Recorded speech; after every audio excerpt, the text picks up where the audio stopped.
Good morning, friends. I welcome you all for the online worship this morning. ನಿಮ್ಮೆಲ್ಲರನ್ನು ಈ ಬೆಳಗಿನ ಹೊತ್ತಾರೆಯಲ್ಲಿ online ಆರಾಧನೆಗೆ ಆಹ್ವಾನಿಸುವುದಾಗಿದ್ದೇನೆ. This morning, as we are in the presence of God, let us all turn our Bibles to Matthew chapter number 6, verse number 34. ಬೆಳಗಿನ ಹೊತ್ತಾರೆಯಲ್ಲಿ ದೇವರ ವಾಕ್ಯದಲ್ಲಿ ಮತ್ತಾಯನ ಸುವಾರ್ತೆ 6ನೇ ಅಧ್ಯಾಯ 34ನೇ ವಾಕ್ಯಕ್ಕೆ ನಮ್ಮ ಸತ್ಯವೇದಗಳನ್ನು ನಾವು ತಿರುಗಿಸೋಣ. Matthew 6:34. Therefore, do not worry about tomorrow, for tomorrow will worry about itself. Each day has enough trouble of its own. We read the same verse we can read in the Message Bible, and the Message Bible, it says like this: give your entire attention to what God is doing now, and don't get worked up about what may or may not happen tomorrow. God will help you deal with whatever hard things come up when the time comes. This is a beautiful word Jesus is telling his disciples. He's telling his disciples, give your entire attention to what God is doing right now. Don't get worked up with what may or may not happen tomorrow. I know we are living in very, very difficult times. We have almost completed a month of lockdown, and most of the people are worried. What is going to happen tomorrow? What about my job? What about my finances? What about this and what about that? And so many issues of life keep bothering many people, and it is quite a natural thing as we are going through this lockdown period. ಅನೇಕ ಚಿಂತೆಗಳಿಂದ ತುಂಬಲ್ಪಟ್ಟಿದ್ದಾರೆ. ಈ ಲಾಕ್ಡೌನಿನಲ್ಲಿ ಆಗಲೇ ನಾವು 1 ತಿಂಗಳು ಕಳೆದಾಯಿತು. ನಾಳೆ ನಮ್ಮ ಪರಿಸ್ಥಿತಿಗಳೇನೋ, ನಾಳೆ ನಮ್ಮ ಕೆಲಸದ ವಿಷಯದಲ್ಲೇನೋ, ನಾಳೆ ನಾವು ಹೇಗೆ ಮುಂದೆ ಸಂಗತಿಗಳನ್ನು ಸಾಗಿಸಲು ಸಾಧ್ಯ ಉಂಟೆಂಬುದಾಗಿ ಅನೇಕರು ಚಿಂತೆಗಳನ್ನು ಮಾಡಿದ್ದಾರೆ. ಆದರೆ ಯೇಸು ಸ್ವಾಮಿ ಹೇಳ್ತಾರೆ, ಈ ವಿಷಯಗಳ ಬಗ್ಗೆ ನೀವು ಚಿಂತೆ ಮಾಡಬೇಡಿ, ನಾಳಿನ ವಿಷಯಗಳ ಬಗ್ಗೆ ಚಿಂತೆ ಮಾಡಬೇಡಿ. Don't worry about tomorrow. Don't worry what may happen and what may not happen. Whatever happens, the Bible tells us God will help you deal with whatever hard things will come up. Whatever might happen, one thing we need to know, that God is going to help us. ನಮ್ಮ ಜೀವಿತದಲ್ಲಿ ನಾಳೆ ಏನೇ ಸಂಭವಿಸಿದರೂ ಸಹ ಅದು ಒಳ್ಳೆಯದಾಗಿರಬಹುದು, ಕಷ್ಟಗಳಾಗಿರಬಹುದು, ಹಿತವಾಗಿರಬಹುದು, ಯಾವುದೇ ಪರಿಸ್ಥಿತಿ ಬಂದರೂ ದೇವರು ಎಲ್ಲವನ್ನು ನೋಡಿಕೊಳ್ಳುತ್ತಾನೆ ಎಂಬ ಆ ಭರವಸೆ ನಮ್ಮಲ್ಲಿರಬೇಕು. If you read the preceding verses, Jesus says, don't worry about anything. Just look at the birds of the air. I take care of them so well. Look at the flowers of the field. So beautifully they are grooming. Even Solomon, with all his wisdom, could not be groomed that beautiful way. And if I could take care of the birds of the air and the flowers in the field, how much more I will take care of you. ಯೇಸು ಸ್ವಾಮಿ ಹೀಗೆ ಹೇಳ್ತಾರೆ, ಆಕಾಶದ ಹಕ್ಕಿಗಳನ್ನು ನೋಡ್ರಿ, ಹೊಲದಲ್ಲಿರುವಂಥ ಹೂಗಳನ್ನೆಲ್ಲ ನೋಡಿರಿ. ಈ ಹೂಗಳು ಇವತ್ತು ಇರುತ್ತದೆ, ನಾಳೆ ಹೊರಟು ಹೋಗುತ್ತದೆ, ಆದರೂ ಸಹ ಅದನ್ನೆಲ್ಲವನ್ನು ಸುಂದರವಾಗಿ ನೋಡಿಕೊಳ್ಳುವ ನಾನು ನಿಮ್ಮ ಕೈ ಬಿಡುವುದಿಲ್ಲ ಎಂಬುದಾಗಿ ಯೇಸು ಸ್ವಾಮಿ ಹೇಳ್ತಾರೆ. So let us be encouraged this morning. Do not worry about tomorrow. Do not worry about anything that tomorrow would threaten you, because God says you are more valuable to me than all of these things. Whatever may be your worry this morning, just hand it to the Lord, because the Bible says whatever hard things come up, when time comes, God will help you to deal with those things. ಯಾವುದೇ ಕಷ್ಟಗಳು ಬಂದರೂ ಸಹ ದೇವರು ಆ ಎಲ್ಲ ಕಷ್ಟಗಳಿಂದ ನಿಮಗೆ ಬಿಡುಗಡೆ ಕೊಡಲು ಶಕ್ತನಾಗಿದ್ದಾನೆ. ಆತನ ಕೃಪೆ ಮಾತ್ರವೇ ಸಾಕು. His grace is all that we need as we go through these challenges. With these thoughts in our mind, let us pray and let us ask the Lord, God, your word says don't worry, but worry is something which is troubling me. Help me to come out of it.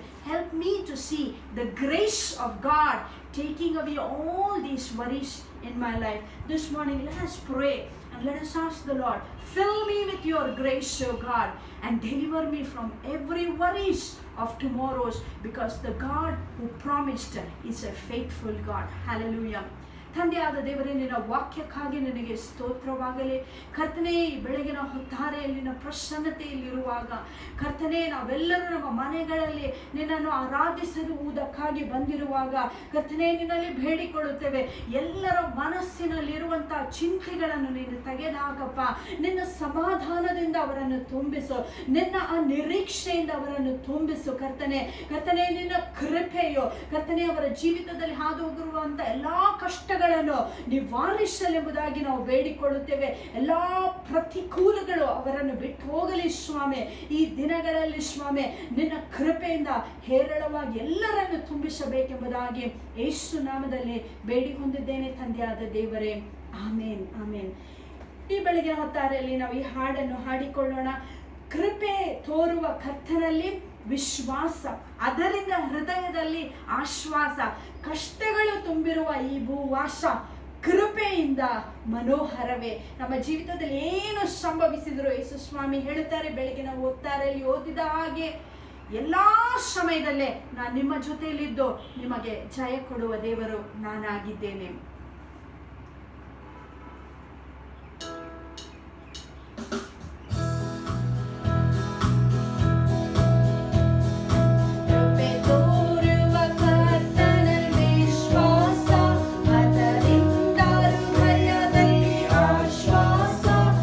ಕಷ್ಟಗಳು ತುಂಬಿರುವ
ನಿನ್ನ ಕೃಪೆಗಾಗಿ ನನಗೆ ಸ್ತೋತ್ರವಾಗಲಿ ಕರ್ತನೆ.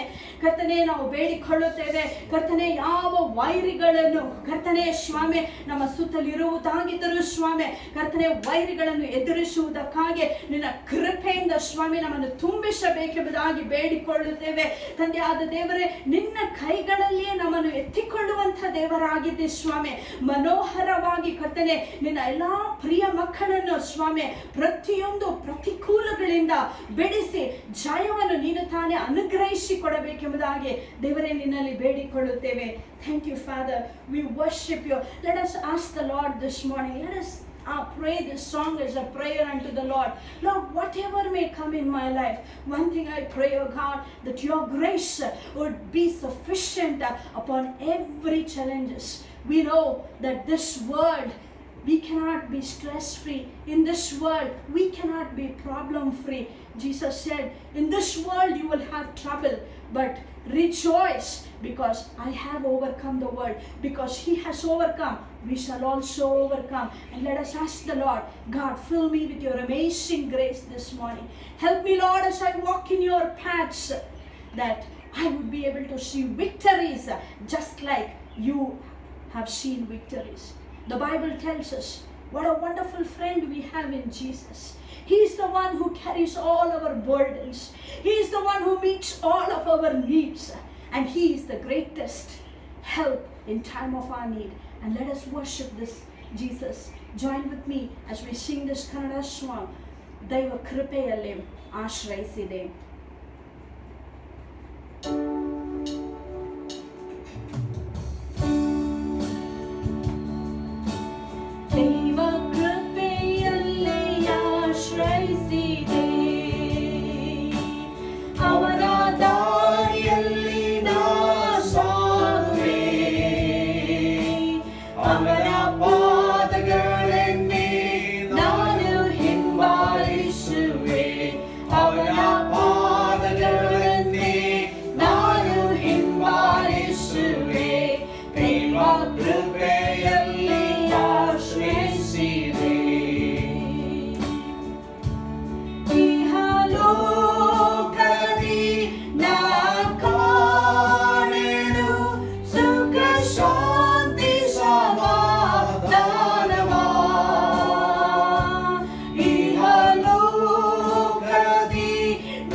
ಅವನ ದಾರಿಯಲ್ಲಿ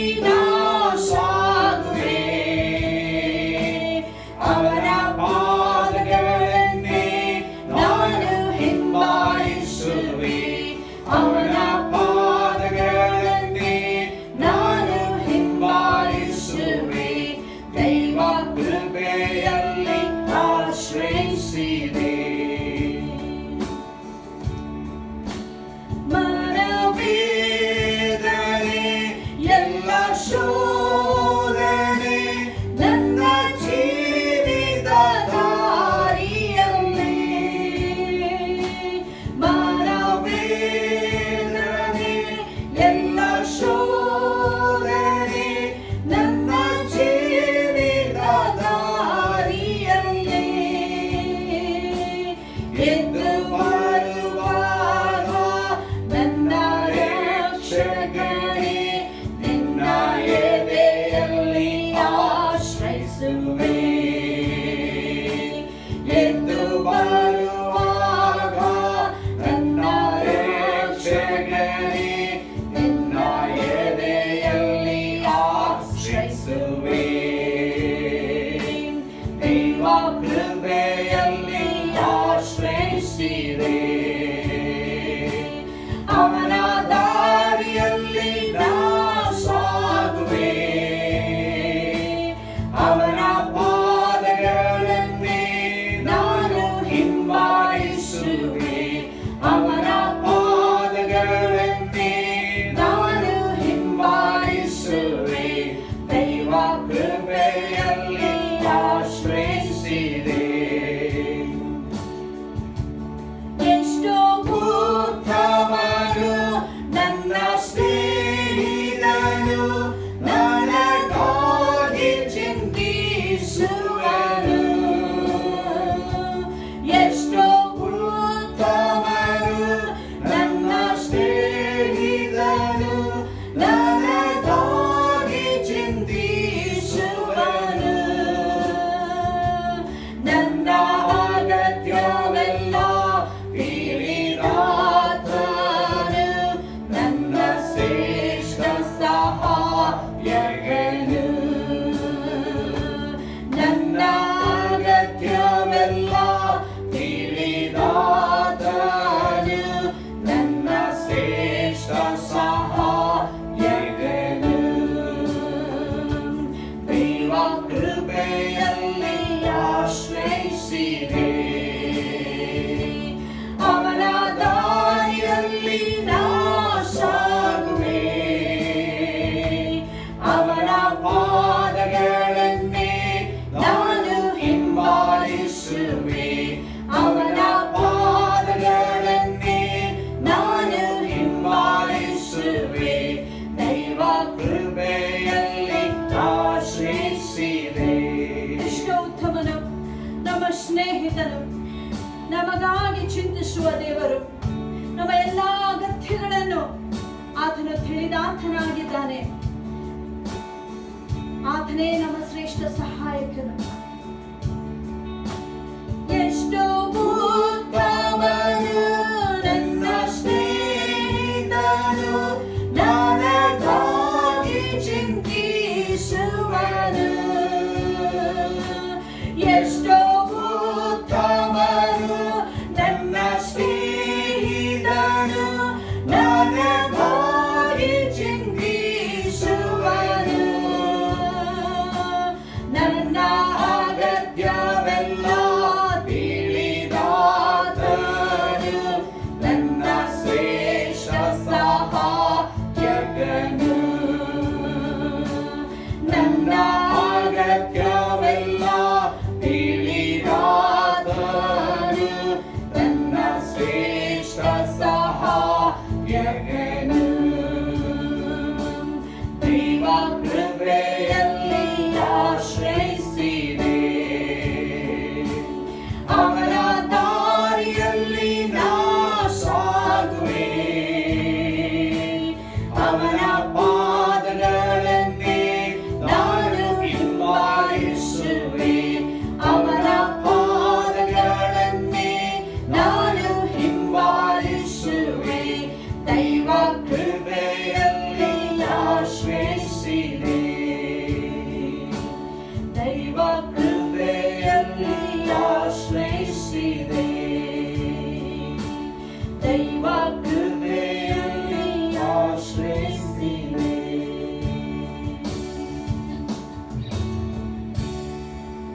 Father, even this morning We rely upon your grace and grace alone.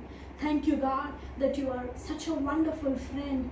Lord, you will see us to the very end of our lives, oh God. Father, whatever may happen in our life, whatever hard time comes, Lord, you will be with us, oh God. Thank you for this calm assurance, Lord, that you will see us through anything that happens in our lives, oh God. We just want to thank you, God, for making us your children. Lord, for showering your amazing grace upon our life. There is no one like you, Lord God. And we are so much grateful to you, even this morning, for pouring out grace upon grace upon grace over our lives, O Lord. If not for the grace of God, Lord, we would have perished long time back. But we thank you, Lord, that you are so mindful of our lives and you pour out, Lord, fresh grace every morning. Lord, we are grateful. We worship you, dear God. We worship you, Master. We thank you, dear God. We bless you, Lord. Worship you, Father.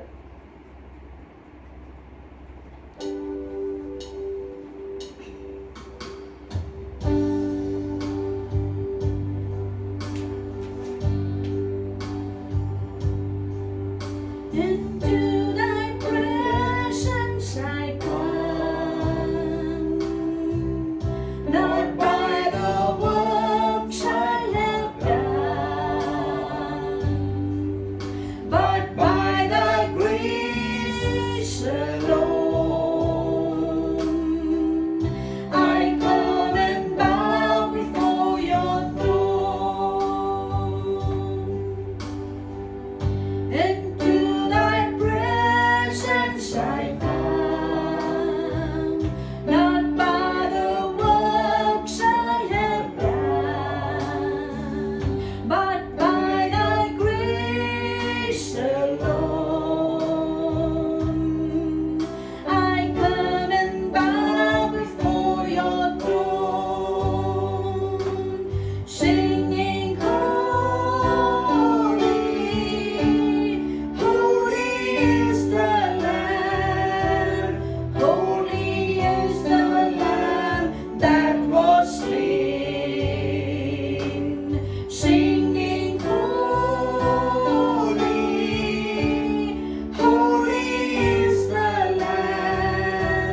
you for this beautiful morning. This morning as we will meditate your word. Lord, let your word be of flesh in our midst. Bless us. In Jesus' precious name we pray. ತಂದೆಯಾದ ದೇವರೇ, ಬೆಳಗಿನ ಹೊತ್ತಾರೆಗಾಗಿ ನಿನಗೆ ಸ್ತೋತ್ರವಾಗಲಿ. ನಿನ್ನ ವಾಕ್ಯವನ್ನು ಒಟ್ಟಾಗಿ ನಾವು ಧ್ಯಾನಿಸುವಾಗ ನಿನ್ನ ವಾಕ್ಯವು ನರವತಾರವನ್ನು ಹೊಂದಿಕೊಂಡು ನಮ್ಮ ಮಧ್ಯದಲ್ಲಿ ಇಳಿದು ಬರಲಿ. ನಮ್ಮೆಲ್ಲರನ್ನು ಬೆಳಗಿನ ಹೊತ್ತಾರೆಯಲ್ಲಿ ಹೇರಳವಾಗಿ ಆಶೀರ್ವದಿಸಬೇಕೆಂಬುದಾಗಿ ಯೇಸು ನಾಮದಲ್ಲಿ ಬೇಡಿ ಹೊಂದಿದ್ದೇವೆ ತಂದೆಯಾದ ದೇವರೇ, ಆಮೇನ್. Let's turn our Bibles to 2 Kings chapter 6. ಎರಡನೇ ಅರಸುಗಳ ಪುಸ್ತಕ 6ನೇ ಅಧ್ಯಾಯ verse 17. 2 Kings chapter 6 verse 17. ಎರಡನೇ ಅರಸುಗಳ ಪುಸ್ತಕ 6ನೇ ಅಧ್ಯಾಯ 17ನೇ ವಾಕ್ಯ. And Elisha prayed, O Lord, open his eyes so he may see. Then the Lord opened the servant's eyes, and he looked and saw the hills full of horses and chariots of fire all around Elisha. ಆಗ ಎಲೀಷನು, ಯೆಹೋವನೇ, ನೀನು ದಯಮಾಡಿ ಇವನು ನೋಡುವ ಹಾಗೆ ಇವನ ಕಣ್ಣುಗಳನ್ನು ತೆರೆ ಎಂದು ಪ್ರಾರ್ಥಿಸಿದನು. ಯೆಹೋವನು ಆ ಪ್ರಾಯಸ್ಥನ ಕಣ್ಣುಗಳನ್ನು ತೆರೆದಾಗ ಎಲೀಷನ ಸುತ್ತಲೂ ಬೆಟ್ಟದಲ್ಲಿ ಬೆಂಕಿಯ ಕುದುರೆಗಳು, ರಥಗಳು ತುಂಬಿರುವುದನ್ನು ಅವನು ನೋಡಿದನು.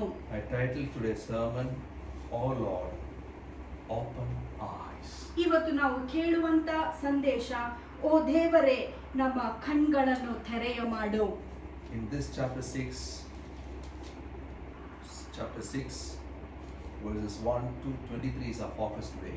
ಈ ಹೊತ್ತು ನಾವು 6ನೇ ಅಧ್ಯಾಯ 1ನೇ ವಾಕ್ಯದಿಂದ 23ನೇ ವಾಕ್ಯದವರೆಗೆ ಧ್ಯಾನ In ಮಾಡಲಿಕ್ಕಿದ್ದೇವೆ. this passage we have two miracles that demonstrate the power of God. ಈ ಒಂದು ಅಧ್ಯಾಯದಲ್ಲಿ 2 ಅದ್ಭುತಗಳುಂಟು. ಈ ಅದ್ಭುತಗಳ ಮುಖಾಂತರ ದೇವರ ಶಕ್ತಿಯು ಕಂಡು ಬರುತ್ತಾ ಇದೆ. Let's look. The first miracle is a miracle where an axe head floats. ಮೊದಲನೇ ಅದ್ಭುತ, ಈ ಅದ್ಭುತ ಏನೆಂದರೆ ಈ ಕೊಡಲಿಯು ತೇಲಾಡುವಂತ ಪರಿಸ್ಥಿತಿ. The company of the prophet said to Elisha, look, the place where we meet with you is too small for us. Let's go to the Jordan where each of us can get a pole, and let us build a place there for us to live. And he said, go.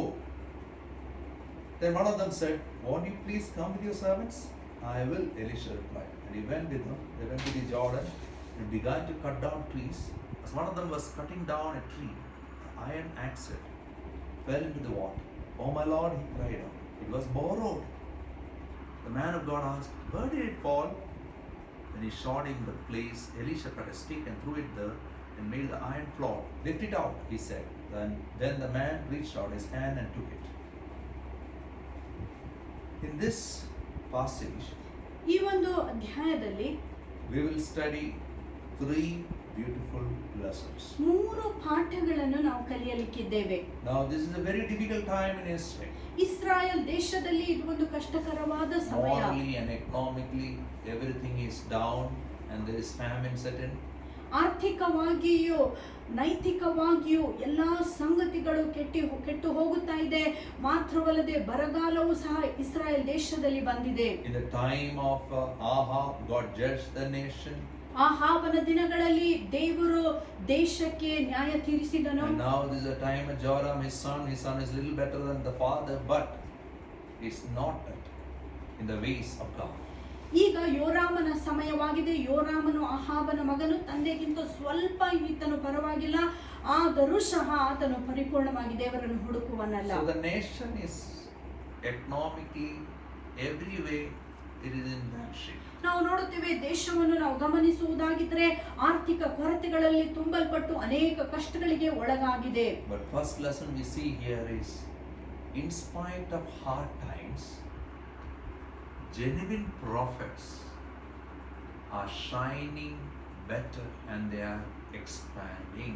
ಮೊದಲನೆಯ ಪಾಠವೇನೆಂದರೆ, ಕಷ್ಟಗಳ ದಿನಗಳು, ಕಷ್ಟಗಳ ಸಮಯವು ಅಲ್ಲಿ ಇದ್ದರೂ ಸಹ ನಿಜವಾದ ದೇವರ ಸೇವಕರು ಅವರು ಪ್ರಕಾಶಿಸುತ್ತಾ ಇದ್ದಾರೆ, ಅವರು ಸೇವೆ ಮಾಡುತ್ತಿದ್ದಾರೆ. When the whole world is covered with darkness, ಇಡೀ ಲೋಕವು ಕತ್ತಲೆಯಿಂದ ಆವರಿಸಲ್ಪಟ್ಟಾಗ the people who knows the true light and walk in the true light will become the true light and bright shiner and brighter in this last days. ಈ ಕೊನೆ ದಿನಗಳಲ್ಲಿ ನಿಜವಾದ ದೇವರ ಸೇವಕರುಗಳು ಅವರು ನಿಜವಾದ ಅಗ್ನಿಯಿಂದ ತುಂಬಲ್ಪಟ್ಟು ಬೆಳಕಿನೋಪಾದಿಯಲ್ಲಿ ಎಲ್ಲಾ ಕತ್ತಲೆಯ ಜಾಗಗಳಲ್ಲಿ ಅವರು ಪ್ರಕಾಶಿಸುತ್ತಾರೆ.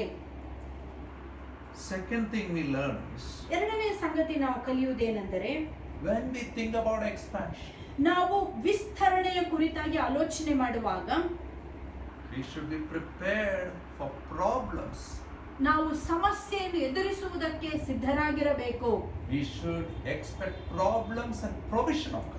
ಈ ದಿನಗಳಲ್ಲಿ ಸಮಸ್ಯೆಗಳನ್ನು ಮತ್ತು ದೇವರ ಒದಗಿಸುವಿಕೆಯನ್ನು Many ಅಪೇಕ್ಷಿಸುವರಾಗಿರಬೇಕು. people think Christian life is a problem-free life, but Bible teaches in the world we will have trouble. But we have somebody who has overcome this world and he is alive forevermore. ಅನೇಕರು ಅಂದುಕೊಳ್ಳುತ್ತಾರೆ ಕ್ರೈಸ್ತ ಜೀವಿತವೆಂದರೆ ಅವರ ಜೀವಿತಗಳಲ್ಲಿ ಅನಾನುಕೂಲತೆಗಳು ಸಮಸ್ಯೆಗಳು ಬರುವುದೇ ಎಂಬುದಾಗಿ.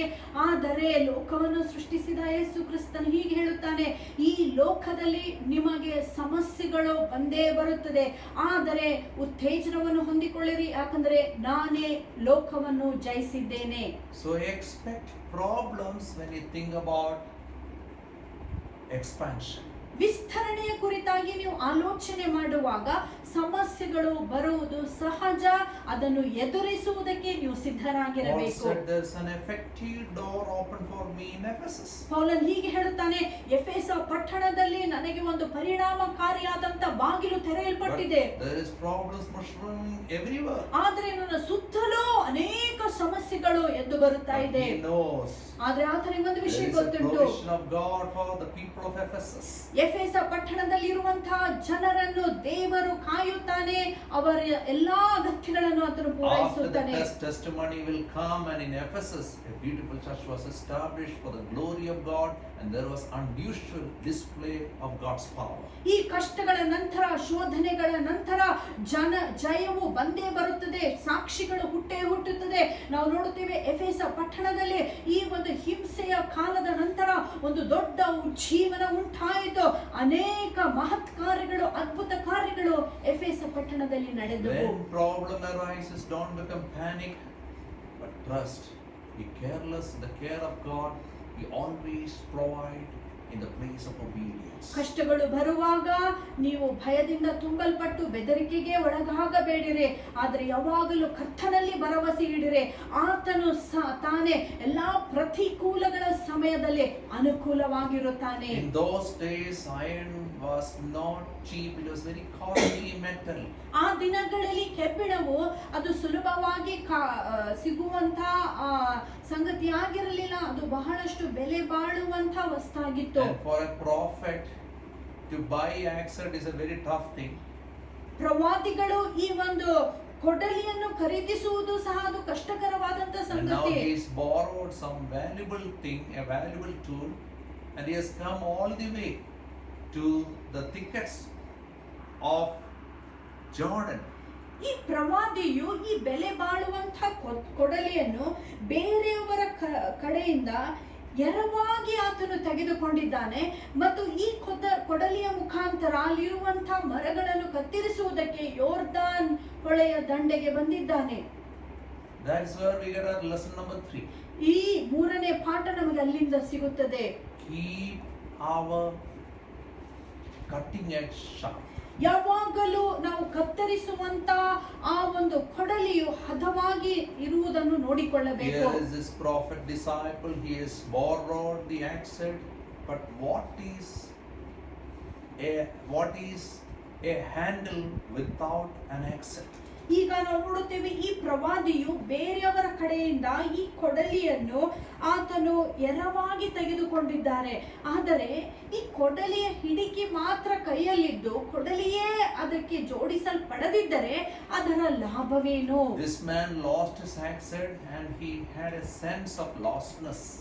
ಈ ವ್ಯಕ್ತಿಯು ತನ್ನ ಕೊಡಲಿಯನ್ನು ಕಳೆದುಕೊಳ್ಳುವಾಗ ಆತನಲ್ಲಿ ಏನೋ ಕಳೆದು ಹೋಯ್ತಲ್ಲ ಅಂತ ಆ ಒಂದು ಚಿಂತೆ ಆತನಲ್ಲಿ ಬಂದಿತ್ತು. Because he knows somebody will come and he is accountable because he has borrowed it. ಯಾಕಂದ್ರೆ ಆತನಿಗೆ ಗೊತ್ತಿದೆ ಈ ಕೊಡಲಿಯು ಅದು ಅವನದಲ್ಲ, ಇನ್ನೊಬ್ಬರ ಕಡೆಯಿಂದ ಎರವಾಗಿ ಆತನು ತೆಗೆದುಕೊಂಡಿದ್ದಾನೆ. ಆ ತೆಗೆದುಕೊಂಡಿರುವಂತಹ ವ್ಯಕ್ತಿ ಈತನ ಬಳಿಯಲ್ಲಿ ಬರುವಾಗ ಆ ವ್ಯಕ್ತಿಗೆ ಈತನು ಲೆಕ್ಕವನ್ನು ಒಪ್ಪಿಸಬೇಕು. Every oxygen we inhale is not ours. One day we have to be accountable. ನಾವು ಶ್ವಾಸವಾಗಿ ತೆಗೆದುಕೊಳ್ಳುವಂತ ಪ್ರತಿಯೊಂದು ಆಮ್ಲಜನಕವು ಅದು ನಮಗೆ ಮಾತ್ರ ಸೇರಿದ್ದಲ್ಲ. ಈ ಆಮ್ಲಜನಕಕ್ಕೂ ಸಹ ನಾವು ಒಂದು ದಿನ ಲೆಕ್ಕ ಕೊಡಬೇಕಾಗಿದೆ. We should examine ourselves whether we have access in our handle. ಪ್ರತಿದಿನ ನಮ್ಮನ್ನೇ ನಾವು ಪರೀಕ್ಷಿಸಿಕೊಳ್ಳಬೇಕು, ನಮ್ಮ ಹಿಡಿಕೆಯಲ್ಲಿ ಈ ಒಂದು ಕೊಡಲಿಯು ಉಂಟೋ. Many people misses the purpose of God in their life because they lost their anointing. ಅನೇಕ ಜನರು ಅವರಿಂದ ಅಭಿಷೇಕವು ಬಿಟ್ಟು ಹೋಗುವಾಗ ಅವರ ಜೀವಿತದಲ್ಲಿ ಒಂದು ಉದ್ದೇಶವೇ ಕಳೆದು ಹೋಗುತ್ತದೆ. And that's where we have to see whether we have kept our cutting edge sharp. ಆಗ ನಾವು ನಮ್ಮನ್ನೇ ನಾವು ಪರೀಕ್ಷಿಸಿಕೊಳ್ಳಬೇಕು, ನಾವು ಉಪಯೋಗಿಸುವಂತ ಕೊಡಲಿಯು ಹದವಾಗಿದೆಯೋ. Verses 8 to 23 is the second miracle. 8ನೇ ವಾಕ್ಯದಿಂದ 23ನೇ ವಾಕ್ಯದವರೆಗೆ ಎರಡನೇ ಅದ್ಭುತವನ್ನು ನೋಡುತ್ತೇವೆ. Here we can see Elisha is stopping the blinded Arameans. ನಾವು ನೋಡುತ್ತೇವೆ ಈ ಅದ್ಭುತದಲ್ಲಿ ಎಲೀಷನು ಅರಾಮ್ಯರನ್ನು ಕುರುಡರನ್ನಾಗಿ ಮಾಡಿ ಅವರನ್ನು ಬಂಧಿಸುತ್ತಾನೆ. So here also we will get some three beautiful lessons. ಇಲ್ಲಿಂದ ನಾವು ಮೂರು ಸುಂದರವಾದ ಪಾಠಗಳನ್ನು ಕಲಿಯಲು Number one ಸಾಧ್ಯ. lesson, ಮೊದಲನೇ ಪಾಠ, nothing is hidden. ದೇವರಿಂದ ಯಾವ ವಿಷಯವೂ ಮರೆಯಾಗಿಲ್ಲ. Nothing is hidden for our God. ದೇವರಿಗೆ ಯಾವುದೇ ಮುಚ್ಚುಮರೆ ಅನ್ನುವುದೇ ಇಲ್ಲ. Every time the king of Aram planned, verse 9, the man of God sent word to the king of Israel, beware of passing that place because Arameans are going down there. 9ನೇ ವಾಕ್ಯದಲ್ಲಿ ನಾವು ನೋಡುತ್ತೇವೆ, ಪ್ರತಿಯೊಂದು ಸಾರಿ ಆರಾಮ್ಯದ ಅರಸನು ಇಸ್ರಾಯೇಲ್ ವಿರುದ್ಧವಾಗಿ ಒಳಸಂಚನ್ನು ಮಾಡುವಾಗ ದೇವರು ಈ ಒಳಸಂಚನ್ನು ಪ್ರವಾದಿಗೆ ತಿಳಿಯಪಡಿಸುತ್ತಿದ್ದನು ಮತ್ತು ಪ್ರವಾದಿಯು ಇಸ್ರಾಯೇಲ್ ಅರಸನಿಗೆ ಅವರ ಸೈನಿಕರಿಗೆ ಎಚ್ಚರಿಸುತ್ತಾ ಇದ್ದನು, ದಯಮಾಡಿ ನೀವು ಈ ಹಾದಿಯಲ್ಲಿ ಹಾದು ಹೋಗಬೇಡಿರಿ. Every time he planned the plot and fixed the trap get breaks because of the God of Israel. Nothing is hidden and he gets frustrated. ಪ್ರತಿಯೊಂದು ಸಾರಿ ಆರಾಮ್ಯದ ಅರಸನು ಒಳಸಂಚನ್ನು ಮಾಡುವುದಕ್ಕೆ, ಯುದ್ಧ ದಾಳಿ ಮಾಡುವುದಕ್ಕೆ ಆಲೋಚನೆ ಮಾಡುವಾಗ ಆತನ ಆಲೋಚನೆಗಳು ಈ ಪ್ರವಾದಿಗೆ ತಿಳಿಯಲ್ಪಡುವಾಗ ಪ್ರತಿಯೊಂದು ಆಲೋಚನೆಗಳು ಅದು ನಾಶವಾಗಿ ಹೋಗುವಂತ ಸಮಯದಲ್ಲಿ ಆರಾಮ್ಯದ ಅರಸನು ನಿಜವಾಗಿಯೂ ಆತನು ಸಿಟ್ಟಿಗೇಳುತ್ತಾನೆ. When the axe was lost, Elisha asked where it fell. ಈ ಒಂದು ಕೊಡಲಿಯು ಅದು ನೀರಿನಲ್ಲಿ ಬಿದ್ದು ಹೋದಾಗ ಎಲೀಷನು ಆ ಪ್ರವಾದಿಗೆ ಕೇಳುತ್ತಾನೆ, ಅದು ಎಲ್ಲಿ ಬಿತ್ತು? Because Elisha is not all-knowing person. ಯಾಕಂದ್ರೆ ಎಲೀಷನಿಗೆ ಸಮಸ್ತ ಜ್ಞಾನವಿಲ್ಲ. But God revealed to Elisha again and again the plots of king of Aram ಆದ್ರೆ and protected the nation of Israel. ಮೇಲಿಂದ ಮೇಲೆ ಆರಾಮನ ಅರಸನು ಮಾಡುವಂತ ಒಳಸಂಚುಗಳನ್ನು ದೇವರು ತಾನೇ ಎಲೀಷನಿಗೆ ತಿಳಿಯಪಡಿಸುತ್ತಾ ಇದ್ದನು. ಇದರ ಮುಖಾಂತರ ಇಸ್ರಾಯೇಲ್ ದೇಶವನ್ನು ಕಾಪಾಡುತ್ತಿದ್ದನು. What you and me think in the bedroom is known to God even before you think. ನೀವು ನಾವು ನಮ್ಮ ಮಲಗುವ ಕೋಣೆಯಲ್ಲಿ ಮಾಡುವಂತ ಆಲೋಚನೆಗಳನ್ನು ದೇವರು ಆಗಲೇ ಅದನ್ನು ತಿಳಿದುಕೊಂಡಿದ್ದಾನೆ, ನೋಡುತ್ತಿದ್ದಾನೆ. So that should keep us away from sin. ಆದ್ದರಿಂದಲೇ ನಾವು ಪಾಪ ಮಾಡದಂತೆ ಇದು ನಮ್ಮನ್ನು Same ಕಾಪಾಡಬೇಕು. time we should be strong because we know nobody can plot anything against people who walk in the truth of God. ಇನ್ನೊಂದು ರೀತಿಯಲ್ಲಿ ನೋಡುವುದಾಗಿದ್ದರೆ ಈ ಒಂದು ಸಂಗತಿಯು ನಮಗೆ ಭರವಸೆಯನ್ನು ಕೊಡಬೇಕು, ಧೈರ್ಯವನ್ನು ಕೊಡಬೇಕು. ಯಾಕಂದರೆ ನಮ್ಮ ವಿರುದ್ಧವಾಗಿ ಯಾರು ಒಳಸಂಚನ್ನು ಮಾಡಿದರೂ ಸಹ ಅದನ್ನು ದೇವರು ನಮಗೆ ತಿಳಿಯಪಡಿಸುತ್ತಾನೆ. ಅವರ ಒಳಸಂಚುಗಳ ಮುಖಾಂತರ ನಾವು ನಾಶವಾಗಲು ಸಾಧ್ಯವೇ ಇಲ್ಲ. If God is for us, all the plots of all the people of the world will go in vain. ದೇವರು ನಮ್ಮ ಪಕ್ಷದಲ್ಲಿ ಇರುವುದಾಗಿದ್ದರೆ ಲೋಕದವರು ಮಾಡುವಂತ ಎಲ್ಲ ಒಳಸಂಚುಗಳು ಅದು ನಾಶವಾಗಿ Second ಹೋಗುತ್ತದೆ. lesson we get from this passage. ಎರಡನೇ ಪಾಠ ನಾವು ಈ ಒಂದು ಅಧ್ಯಾಯದಿಂದ ಕಲಿಯಬಹುದು. Elisha is praying. ಎಲಿಷನೀಗ ಪ್ರಾರ್ಥನೆ ಮಾಡುತ್ತಿದ್ದಾನೆ. He is reminding his servant. ಆತನು ತನ್ನ ಸೇವಕನಿಗೆ ಮರುಜ್ಞಾಪಿಸುತ್ತಿದ್ದಾನೆ. Early morning when the servant opened the windows, he realized there is chariots, there is horses, there is army men. ಬೆಳಗಿನ ಹೊತ್ತಾರೆಯಲ್ಲಿ ಈ ಸೇವಕನು ಬಾಗಿಲನ್ನು ತೆಗೆಯುವಾಗ, ಕಿಟಕಿಯನ್ನು ತೆಗೆಯುವಾಗ ಆತನಿಗೆ ಒಂದು ವಿಷಯ ಗೊತ್ತಾಗುತ್ತದೆ. ಏನೆಂದರೆ ಎಲೀಷನ ಮನೆ ಸುತ್ತಲೂ ಸೈನಿಕರು, ರಥಗಳು, ಅನೇಕ ಕುದುರೆಗಳ ಆ ಸಂಖ್ಯೆಯು ಅದು ಹೆಚ್ಚಾಗುತ್ತಾ ಇದೆ ಎಂಬುದಾಗಿ. And he cried out, he asked, "Oh my Lord, what shall we do?" ಆ ಸಮಯದಲ್ಲಿ ಆತನು ಕೂಗಿಕೊಂಡು ಹೀಗೆ ಹೇಳುತ್ತಾನೆ, ಅಯ್ಯೋ ನನ್ನ ಯಜಮಾನನೇ, ನಾವು ಏನು ಮಾಡುವುದು? His panic button popped up. ಆಗ ಆತನ ಭಯವು ಹೆಚ್ಚಾಯಿತು. But Elisha says, verse 16, "Don't be afraid," the prophet answered. "Those who are with us are more than those who are with them." 16ನೇ ವಾಕ್ಯದಲ್ಲಿ ಎಲೀಷನು ಹೀಗೆ ಹೇಳುತ್ತಾನೆ, ಆದರೆ ಪ್ರವಾದಿಯು ಭಯಪಡಬೇಡ, ಏಕೆಂದರೆ ಅವರ ಸಂಗಡ ಇರುವವರಕ್ಕಿಂತ ನಮ್ಮ ಸಂಗಡ ಇರುವವರು ಹೆಚ್ಚಾಗಿದ್ದಾರೆ ಎಂದನು. Blessed are the people who have this invisible insight in life always. ಯಾವಾಗಲೂ ಈ ರೀತಿಯಾದ ಅದೃಶ್ಯವಾದಂತ ಜ್ಞಾನ ಹೊಂದಿಕೊಂಡಿರುವಂತಹ ಜನರು ಖಂಡಿತವಾಗಿಯೂ ಧನ್ಯರು. Those who are with us are more than those who are with them. ನಮ್ಮ ಜೊತೆ, ನಮ್ಮ ಸಂಗಡ ಇರುವವರು ಅವರಿಗಿಂತ ಹೆಚ್ಚಾಗಿದ್ದಾರೆ. Truth people are minority, but minority is never a minority. They are majority because the invisible God is always with them. ಸತ್ಯವನ್ನು ನುಡಿಯುವಂತವರ ಸಂಖ್ಯೆ ಅದು ಕಡಿಮೆ ಆಗಿದ್ದರೂ ಸಹ ಅವರ ಸಂಖ್ಯೆಯು ಹೆಚ್ಚಾಗಿದ್ದು ಅದು ಬಹುಮತವಾದ ಸಂಖ್ಯೆ. ಯಾಕಂದ್ರೆ ಅದೃಶ್ಯನಾದ ದೇವರೇ ಸತ್ಯವನ್ನು ನುಡಿಯುವಂತ ಪ್ರವಾದಿಗಳೊಂದಿಗೆ ಇರುವನಾಗಿದ್ದಾನೆ. When the army besiege you, you have no fear because you know God is with you. The God of army host, the army angels, He is with you. ಈ ಇಡೀ ಸೈನ್ಯವೇ ನಿಮ್ಮನ್ನು ದಾಳಿ ಮಾಡಲು ನಿಮ್ಮನ್ನು ಅಟ್ಟಿಸುವಾಗ ನಿಮಗೆ ಯಾವ ಭಯವೂ ಇರಬೇಕಾಗಿಲ್ಲ. ಯಾಕಂದ್ರೆ ನಿಮಗೆ ಗೊತ್ತುಂಟು, ಸೇನಾಧೀಶ್ವರನಾದ ಯೆಹೋವನು ನಮ್ಮ ಪಕ್ಷದಲ್ಲಿರುವಾಗ ನಮ್ಮನ್ನು ಎದುರಿಸಲು Many of ಯಾರಿಗೆ us are ಸಾಧ್ಯ? like this servant who is living with the man of God, still only focus on the material things. Only see the army and chariots and get panic and worried and get distracted and defiled in life. ಅನೇಕರು ನಾವು ಸಹ ಈ ಒಬ್ಬ ಸೇವಕನ ಹಾಗಿದ್ದೇವೆ. ಎಲೀಷನ ಸೇವಕನು ಆತನ ಜೊತೆಯಲ್ಲಿ ಅನೇಕ ವರ್ಷಗಳು ಬದುಕಿದ್ದರೂ ಸಹ ಆತನು ಎಲೀಷನ ದೇವರ ಜ್ಞಾನವನ್ನು ಹೊಂದಿಕೊಂಡಿರಲಿಲ್ಲ. ಯಾವಾಗಲೂ ಆತನ ಕಣ್ಣುಗಳು ಪ್ರಪಂಚದ ಮೇಲೆ, ಪ್ರಾಪಂಚಿಕ ತೊಂದರೆಗಳ ಮೇಲೆ, ಕಷ್ಟಗಳ ಮೇಲೆ, ಈ ರೀತಿಯಾದ ಚಿಕ್ಕ ಚಿಕ್ಕ ವಿಷಯಗಳ ಮೇಲೆ ಆತನ ಕಣ್ಣಿತ್ತು. We should ask God to open our eyes to see the invisible realm. ನಾವು ಪ್ರತಿದಿನ ದೇವರಲ್ಲಿ ಬೇಡಿಕೊಳ್ಳಬೇಕು, ದೇವರೇ ನನ್ನ ಕಣ್ಗಳನ್ನು ತೆರೆ ಮಾಡಪ್ಪ, ಇದರ ಮುಖಾಂತರ ಅದೃಶ್ಯವಾಗಿರುವಂತಹ ದೇವರ ಆ ಸನ್ನಿಧಾನವನ್ನು ನಾನು When ಪಡೆದುಕೊಳ್ಳಬೇಕು. Elijah was going up, Elisha witnessed a chariot and fire horses.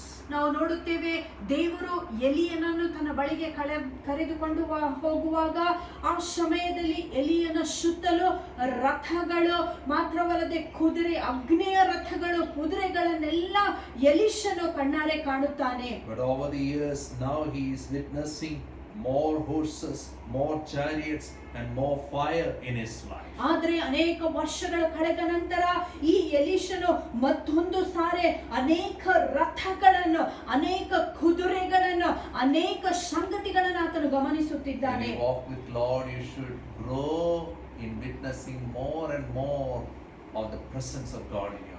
ನೀವು ದೇವರ ಜೊತೆಯಲ್ಲಿ ಯಥಾಬದ್ಧವಾಗಿ ನಡೆಯುವಾಗ ನಿಮ್ಮ ಭರವಸೆಯದು ಹೆಚ್ಚಾಗಿರಬೇಕು. ಅನೇಕ ದೊಡ್ಡ ದೊಡ್ಡ ಸಂಗತಿಗಳನ್ನು ನೀವು ದೃಷ್ಟಿಯಾಗಿ ನೀವು ನೋಡಬೇಕು. Then whatever may happen or may not happen, you will not be shaken. ನಿಮ್ಮ ಜೀವಿತದಲ್ಲಿ ಯಾವ ಸಂಗತಿ ನಡೆದರೂ ನಡೆಯದಿದ್ದರೂ ಸಹ ಅದು ಯಾವ ವ್ಯತ್ಯಾಸವನ್ನು ನಿಮಗೆ ಉಂಟು ಮಾಡಲಾಗಲ್ಲ. Verses 19 to 23 will give us the last lesson. 19ನೇ ವಾಕ್ಯದಿಂದ 23ನೇ ವಾಕ್ಯದವರೆಗೆ ನಾವು ಕೊನೆಯ ಪಾಠವನ್ನು ಕಲಿಯಲಿಕ್ಕಿದ್ದೇವೆ. It's a lesson of grace. ಅದು ಒಂದು ಕೃಪೆಯ ಪಾಠ. Here this Aramite army is come, and Elisha goes to them, blind them, and then all of them follows him 12 kilometers from Dothan to Israel capital Samaria. ನಾವು ನೋಡುತ್ತೇವೆ, ಈಗ ಎಲೀಷನು ಕೆಳಗಿಳಿದು ಬಂದು ಆತನು ಅಲ್ಲಿ ಇರುವಂತ ಎಲ್ಲಾ ಸೈನಿಕರನ್ನು ಕುರುಡರನ್ನಾಗಿ ಮಾಡುತ್ತಾನೆ. ಮತ್ತು ಕುರುಡರನ್ನಾಗಿ ಮಾಡಿದ ನಂತರ ಅವರನ್ನು ಆತನು ಮಾರ್ಗದರ್ಶಕನಾಗಿ ನಡೆಸುತ್ತಾನೆ. ದೋತಾನ್ ಎಂಬ ಒಂದು ಸ್ಥಳದಿಂದ ಇಸ್ರಾಯೇಲರ ಅರಸನಿರುವಂತ ಸಮೇರಿಯ ಆ ಸ್ಥಳಕ್ಕೆ ಈತನು ಈ ಕುರುಡರಾದ ಸೈನಿಕರನ್ನು ಮುನ್ನಡೆಸುತ್ತಿದ್ದಾನೆ. Dothan is a historical place. ದೋತಾನ್ ಎಂಬ ಈ ಸ್ಥಳವು ಒಂದು ಐತಿಹಾಸಿಕವಾದ ಸ್ಥಳ. Dothan is a place where the innocent Joseph was captured by his own brothers. They were trying to kill him, finally sold him and couriered him to the land of Egypt. ನಾವು ನೋಡುತ್ತೇವೆ, ದೋತಾನ್ ಎಂಬ ಸ್ಥಳದಲ್ಲಿ ಯೋಸೇಫನ ಸ್ವಂತ ಸಹೋದರರು ಆತನ ವಿರುದ್ಧವಾಗಿ ಒಳಸಂಚನ್ನು ಮಾಡಿ ಆತನನ್ನು ದೋತಾನ್ ಎಂಬ ಸ್ಥಳದಲ್ಲಿ ಸಾಯಿಸಲು ಪ್ರಯತ್ನಿಸುತ್ತಾರೆ. ಆದರೆ ನಂತರ ಮನಸ್ಸನ್ನು ಬದಲಾಯಿಸಿ ಅವರು ಯೋಸೇಫನನ್ನು ದೋತಾನ್ ಎಂಬ ಸ್ಥಳದಲ್ಲಿ ಐಗುಪ್ತ ದೇಶದವರಿಗೆ ಕೈದಿಯಾಗಿ ಮಾರಿಬಿಡುತ್ತಾರೆ. Joseph's story is a story of grace. ಯೋಸೇಫನ ಕಥೆ ಅದು ಒಂದು ಕೃಪೆಯ ಕಥೆ.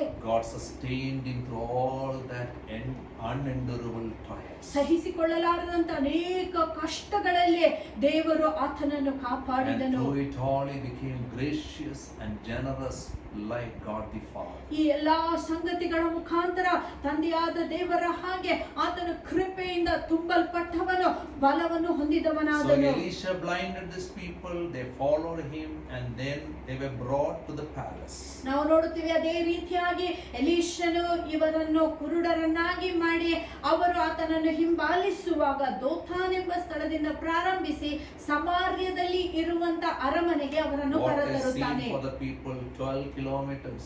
They are watching.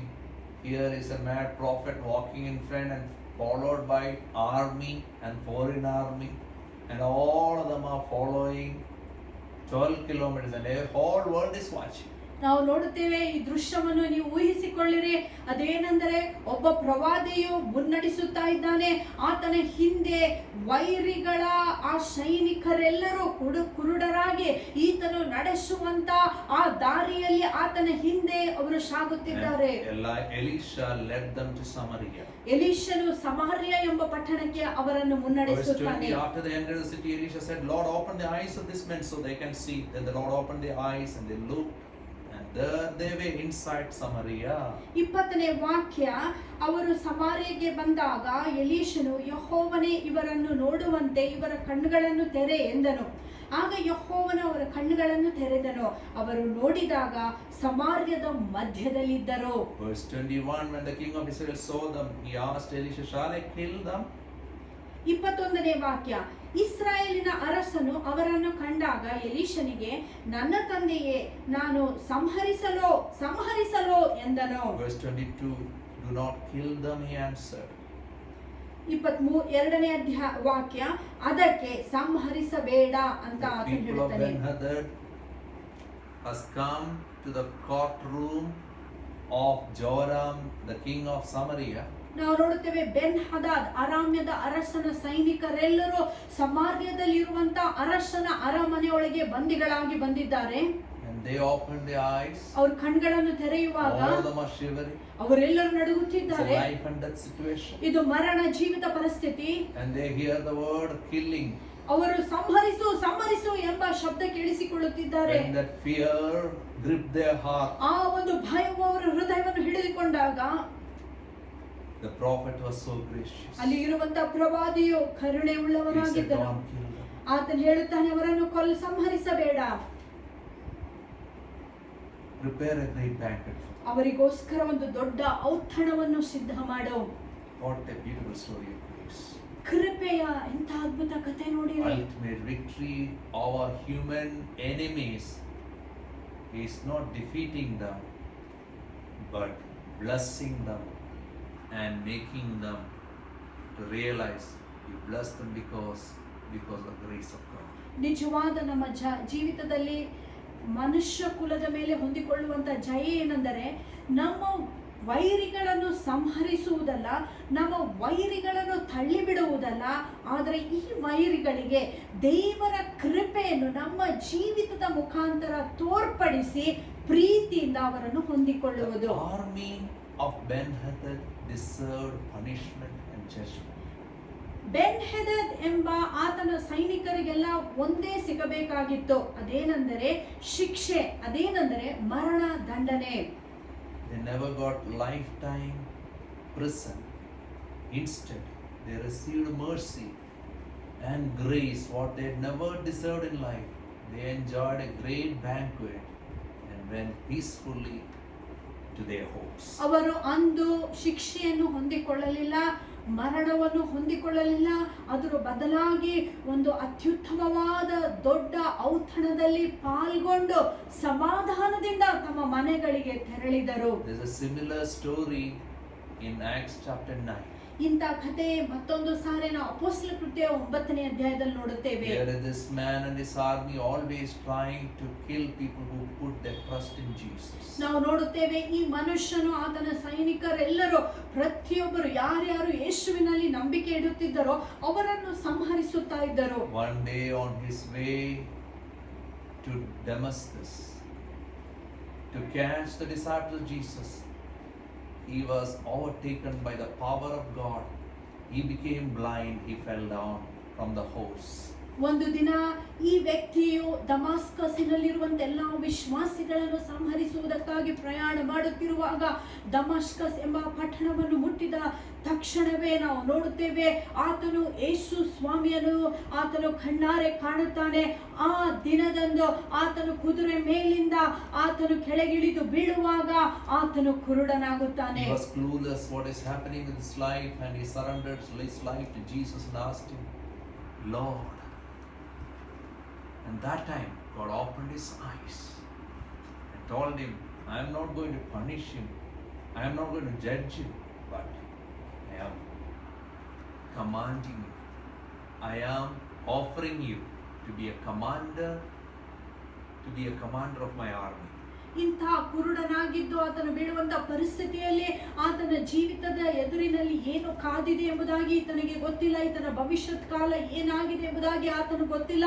ಇಂತಹ ದೀನ ಪರಿಸ್ಥಿತಿಯಲ್ಲಿ ಆತನು ದೇವರೇ ಎಂಬುದಾಗಿ ಆತನು ಕೂಗುವಾಗ ದೇವರು ಆತನು ಹೀಗೆ ಹೇಳುತ್ತಾನೆ, ನಾನು ನಿನ್ನನ್ನು ಶಿಕ್ಷಿಸುವುದಕ್ಕಾಗಿ ಬರಲಿಲ್ಲ, ನಿನ್ನನ್ನು ತಳ್ಳಿ ಬಿಡುವುದಕ್ಕಾಗಿ ಬರಲಿಲ್ಲ, ಆದರೆ ನನ್ನ ಸೇನೆಯಲ್ಲಿ ನಿನ್ನನ್ನು ಸೇನಾಧಿಪತಿಯಾಗಿ ಆಯ್ಕೆ ಮಾಡಿಕೊಳ್ಳುವ ಬಂದಿದ್ದೇನೆ. Instead of wrath of God, he received the mercy of God, and he became a display of God's grace, and he became a propagator of the grace of God. ದೇವರ ಆ ಕೋಪದ ಬದಲಾಗಿ ದೇವರ ಕೃಪೆಯನ್ನು ಆ ದಿನದಂದು ಆತನು ಪಡೆದುಕೊಳ್ಳುತ್ತಾನೆ.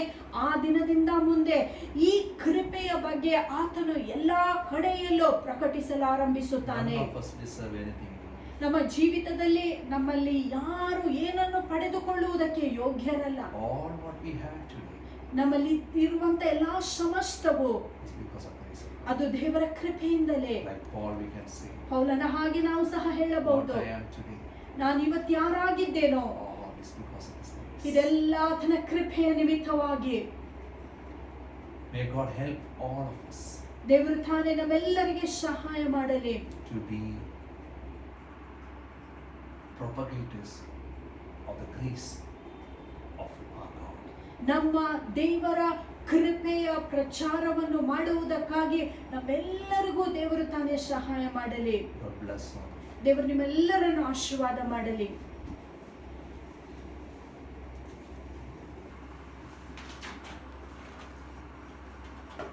What an amazing grace that God has poured upon our lives. Christ died for us and He took away every disgrace from our lives. And even this morning, join along with me as we sing this song, Amazing Grace. How sweet the sound that saved a wretch like me. I once was lost, but now I'm found, was blind, but now I see. Will you join with me as we sing this song, Amazing Grace?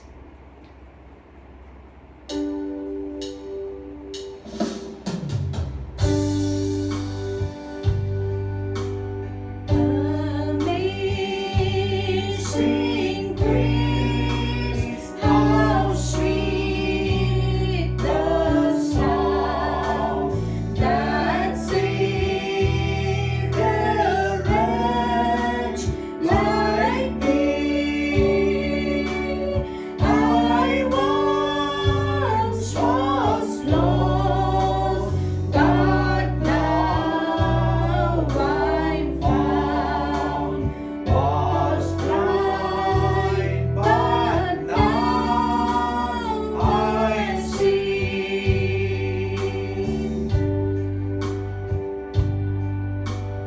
'Twas grace that taught my heart to fear, and grace my fears relieved. How precious been that grace appeared. The hour I first believed. Through many dangers, toils, and snares, I have already come to grace that loved me, saved thus far, and grace will lead me home.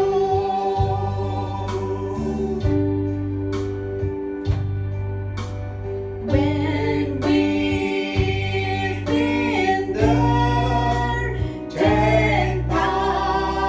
10,000 years, bright shining as the sun,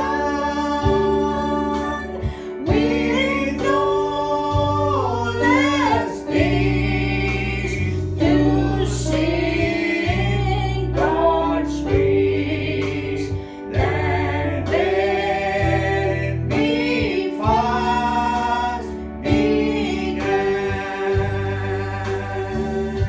Amazing grace. Amazing grace, how sweet the sound that saved a wretch like me. I once was lost, but now I'm found. Was blind, but now I see.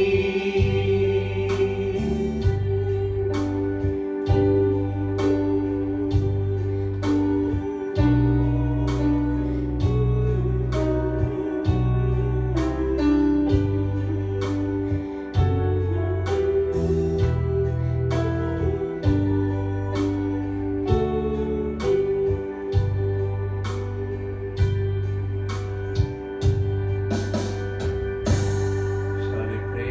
Heavenly Father, ತಂದೆಯಾದ ದೇವರೇ, we thank you for your beautiful word.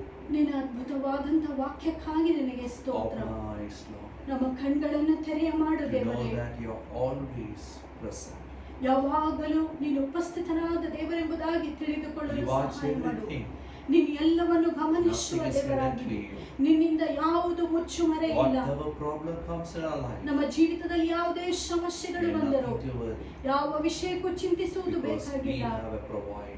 ಯಾಕಂದ್ರೆ ಒದಗಿಸುವಾತನು ನಮ್ಮ The one ಪಕ್ಷದಲ್ಲಿದ್ದಾನೆ. who is with us ನಮ್ಮ ಜೊತೆಯಲ್ಲಿರುವಾತನು is greater than the problems around ನಮ್ಮ us. ಸುತ್ತಮುತ್ತಲಿರುವಂತಹ ಸಮಸ್ಯೆಗಳಿಗಿಂತ ಶ್ರೇಷ್ಠನು. Help us, Lord, to be careless in your care. ನಿನ್ನ ಆ ಒಂದು ಕರ್ತನೆ ಭರವಸೆಯಲ್ಲಿ ನಾವು ಚಿಂತಾಗ್ರತರಾಗಿರುವುದಕ್ಕೆ ಸಹಾಯಿಸು. Help us, Lord, to be safe in everlasting arms. ನಿನ್ನ ಆ ಒಂದು ಭದ್ರವಾದ ಹಸ್ತದಲ್ಲಿ ನಾವು ಯಾವಾಗಲೂ ಸುರಕ್ಷಿತವಾಗಿರಲು ಸಹಾಯಿಸು. And you will enable us to endure all unendurable things by your grace. ಸಹಿಸಿಕೊಳ್ಳಲಾರದಂತ ಎಲ್ಲಾ ಸಂಗತಿಗಳನ್ನು ನಿನ್ನ ಕೃಪೆಯಿಂದಲೇ ಸಹಿಸಿಕೊಳ್ಳಲು ನಮಗೆ ಸಹಾಯ ಮಾಡು. By your grace we will avoid every sin. ನಿನ್ನ ಕೃಪೆಯ ಮುಖಾಂತರ ಎಲ್ಲಾ ಪಾಪವನ್ನು ಬಿಟ್ಟು ಬಿಡಬೇಕು. By your grace we will overcome every struggles. ನಿನ್ನ ಕೃಪೆಯಿಂದ ಎಲ್ಲಾ ಹೋರಾಟಗಳಲ್ಲಿ ನಾವು ಜಯ By your ಪಡೆದುಕೊಳ್ಳಬೇಕು. grace we will reach our home safe. ನಿನ್ನ ಕೃಪೆಯಿಂದಲೇ ನಾವು ಸುರಕ್ಷಿತವಾಗಿ ಆ ಒಂದು ಮನೆಯನ್ನು ಮುಟ್ಟುವುದಕ್ಕಾಗಿ ಸಹಾಯಿಸು. We bless all our dear ones in your grace. ಕರ್ತನೇ, ನಿನ್ನ ಕೃಪೆಯಿಂದ ನಮ್ಮೆಲ್ಲ ಪ್ರಿಯರನ್ನು ನೀನು ಆಶೀರ್ವದಿಸು. Help us, Lord, to grow in your knowledge and your grace. ನಿನ್ನ ಜ್ಞಾನದಲ್ಲಿ, ನಿನ್ನ ತಿಳುವಳಿಕೆಯಲ್ಲಿ, ನಿನ್ನ ಕೃಪೆಯಲ್ಲಿ ಬೆಳೆಯುವುದಕ್ಕಾಗಿ ನಮ್ಮೆಲ್ಲರಿಗೆ ಸಹಾಯ In ಮಾಡು. Jesus' name we pray. ಯೇಸು ನಾಮದಲ್ಲಿ ಬೇಡಿಕೊಳ್ಳುತ್ತೇವೆ. Amen. Amen. Let's have the benediction. ಅಂತ್ಯಾಶೀರ್ವಾದವನ್ನು May the ಹೊಂದಿಕೊಳ್ಳೋಣ. amazing grace of our Lord and Savior Jesus Christ, ನಮ್ಮ ಯೇಸು ಕ್ರಿಸ್ತನ ಅಮೂಲ್ಯವಾದಂತ ಕೃಪೆ, the lavish love of God the Father, ತಂದೆಯಾದ ದೇವರ ಅಳತೆ ಇಲ್ಲದಂತಹ ಪ್ರೀತಿ, and the intimate friendship of the blessed Holy Spirit be Parishud- with each one of us. ಪರಿಶುದ್ಧಾತ್ಮನ ಆ ಒಂದು ಸಮೀಪವಾದಂತ ಅನ್ಯೋನ್ಯತೆಯು ನಮ್ಮೆಲ್ಲರ ಜೊತೆಯಲ್ಲಿ ಇರಲಿ. God bless all. ದೇವರು ನಿಮ್ಮೆಲ್ಲರನ್ನು ಆಶೀರ್ವದಿಸಲಿ. Enjoy God's peace. ದೇವರ ಪ್ರಸನ್ನತೆಯನ್ನು ಆನಂದಿಸಿರಿ.